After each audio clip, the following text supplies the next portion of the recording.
Right, so just quickly to start off with a bit of background, the focus of what I'm trying to do is basically get you to sort of see how you can take the focus off you standing here teaching using a data. Mayor Barrett to reception. Mayor Barrett to reception. To actually getting the kids involved, getting the kids interacting with what's happening at the front. So it's not so much a technology change you have to get your head around, it's actually deconstructing your classroom and switching around how this interaction happens in your room.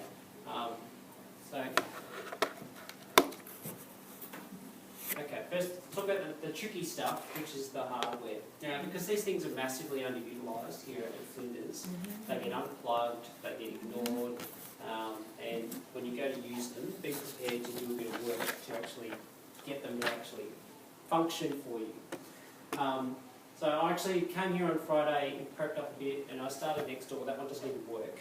Oh, great! That's the room that I'm in. Yeah, so you know it's working if you hear a sort of a click sound when you're touching the board. It used to work last year. It did? Yeah. Yeah, I think probably cabling stuff. Because it drove Because there's me one insane. at Carrum Downs that packed up too. So Yeah. if you make some noise, I want to try this, I have to get it fixed. So that's the idea. So they're linked to the computer in the corner. Yeah. And I'm pretty sure you won't have the software that drives them on your laptop, so you'll actually have to use the machine that's sitting there. The important bits of cable are these ones that hang out of the wall. Right, so the fat black one, which is USB at the other end, needs to be plugged in obviously, and the VGA cable, that's the one that teachers will unplug from this computer to plug in their own data projector, to plug in their own computer. Yeah. So that's the one you'll frequently have to plug in. So my advice is to just work your way back from the wall, make sure things are plugged in. The VGA has to go beside the other white one. Get it all plugged in, then turn the computer on. And then it should find everything and start up okay. And then as you're logging in, if you can hear the clicks when you're tapping the board, you know it's working. So, hear the click? So that's it working. So once you get that far and you can hear the clicks and you're kind of ready to go, the next big trick which will make your life easier is to actually calibrate the board. So it gets a bit lost sometimes as to where you're tapping, as to where the mouse ought to be. There's a little button under here. If you click and hold it, it makes that noise, and then the mouse flies around the screen. You've got to tap it in 5 different spots to tell it where you are. No, you can't actually see where the mouse is. Try again. There we go. So, this computer's got a strange quirk. The mouse keeps flying back to the middle of the screen. I was trying to play with this on Friday. It was driving me nuts.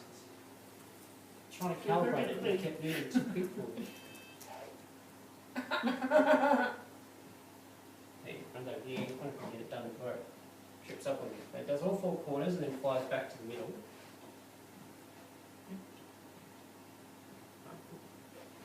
It's happy now.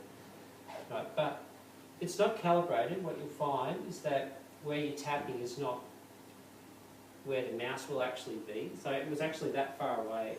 I'm tapping there and the mouse is appearing up there. So that's an important step. So you should be tapping where the mouse is, or the mouse should be where you're tapping. It should, yeah, it should be under your finger. It's the cursor, the whatever is the arrow. Yeah. No, if it's not, it makes it hard. When you try to write, it's sort of writing there, it's the writing a couple of inches above your finger. It makes it tricky. So that's the kind of background to it. So that's pretty much what you need to do to get started. Plug it all in, turn it on. It's only really 2 cables to get right. And then start up once you've plugged in.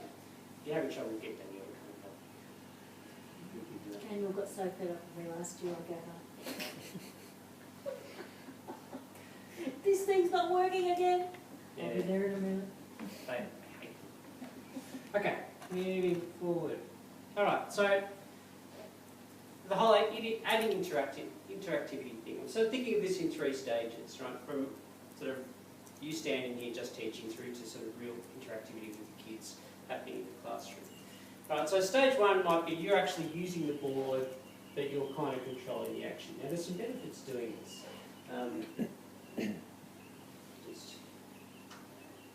So you can imagine, like, if you guys were my students and I'm talking about a particular topic, I'm using the internet, I'm using Moodle, you can actually still use the board to, like a big screen.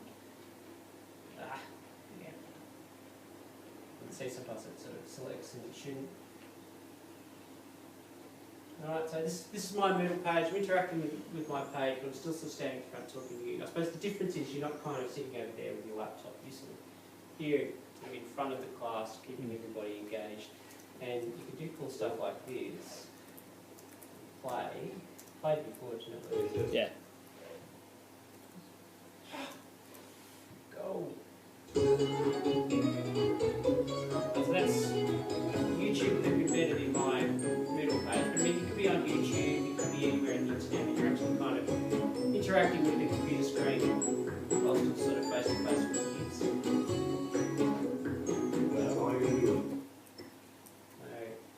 Believe it or not, is actually part of my IT. Right, so that's kind of, I suppose, the first stage. Like you touching the board, making things happen, but we kind of done too much different yet. Come back to the PowerPoint.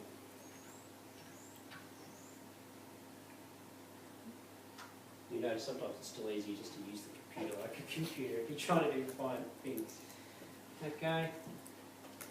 Right, so stage 2, you actually write to them. Now this is sort of where it starts to get a bit more interesting. So you could do things that you're basically leading discussions or interacting with the kids and putting it on the board. Like you could do a mind map or a PMI, sort of writing up definitions, sort of activity. But the obvious advantage is that once you finish, you can save it and grab the screen. You can actually keep it, stick it in the Moodle, send it out to the kids, do whatever you like with it. Well, let's have a look at that. So the idea.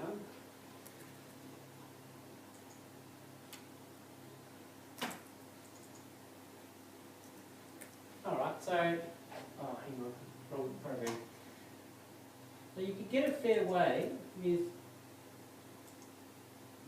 just by using good old Microsoft Paint. So this is kind of the beauty of this particular board, is that you don't have to learn any new software, you can just use the software you know. So this I'll try the pen. This is a special, very slippery, interactive whiteboard pen. If you grab a pen colour, I'll go for blue. I can now write stuff. There's the mouse thing, worse thing.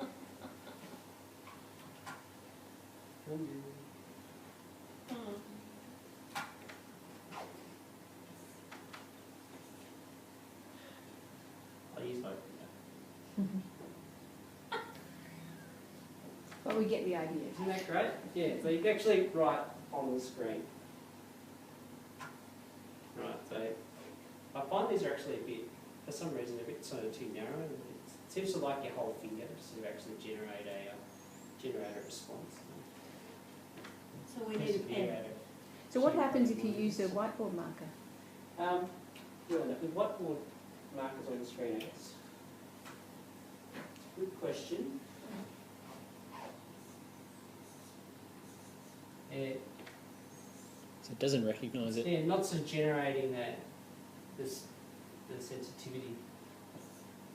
There we go. Ah. Is that different sort of pressure that you're applying? It took a while for that to happen too. Hmm. Yeah. So throw away the special 2-touch one. Grab one of these, it's dead.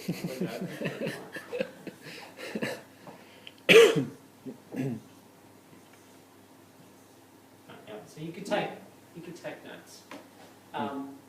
Put things up on the board. The challenge with using that though is that when you go onto another page, that will be on the whiteboard. Yeah. Because you can use that as It a would be whiteboard. too. Yeah. So you kind of need to capture that. Yeah, and then rub it off. And then, yeah, start again. But you're actually, aside from the fact I'm sort of writing on the board and making a mess doing it, it's actually saving it in Paint. Yeah. You could then save your Paint file and proceed on from there. So, So if you close that now, does that stuff that you're using with the other pen disappear? what, sorry? Will it disappear? Yeah. Because you've written on the board. if but you it's save recorded it- in Paint. Yeah. Yep. So apart from the other thing. Yeah, so that's actually part of That that bit there will disappear. paint file. Yeah, you've got to be a bit careful, I suppose. Control Z to undo if you don't like what happens.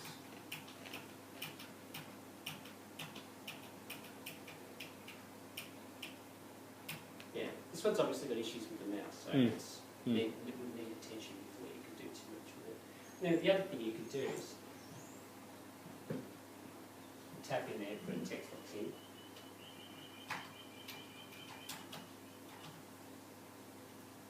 Which sort of says I can type. It's a defeats the purpose of actually using the board, but at least you've kind of got a space there that you're saving things as you go.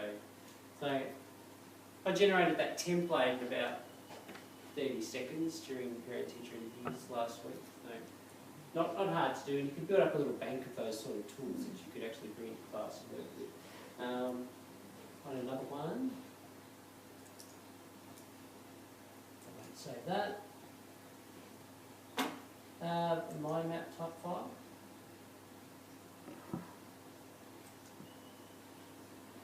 Alright, so obvious uses here. Works beautifully.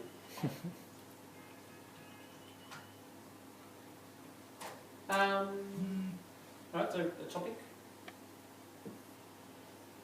IWBs.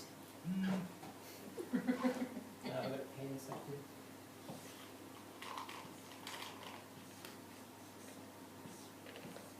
It's going to work really well now, sort of. That mouse thing, it's a real Alright, issue, so isn't it? The mouse thing's a real issue, isn't it? That needs to be fixed. It's got itself confused. It's lost. You understand why we get a little bit frustrated? Right. But you can see the that- potential. Yeah, You that's could- got big potential. You could throw up ideas, put them on the board, you then save that concept and then put it into Moodle, just save the whole screen. So again, you're working with a tool that hopefully sort of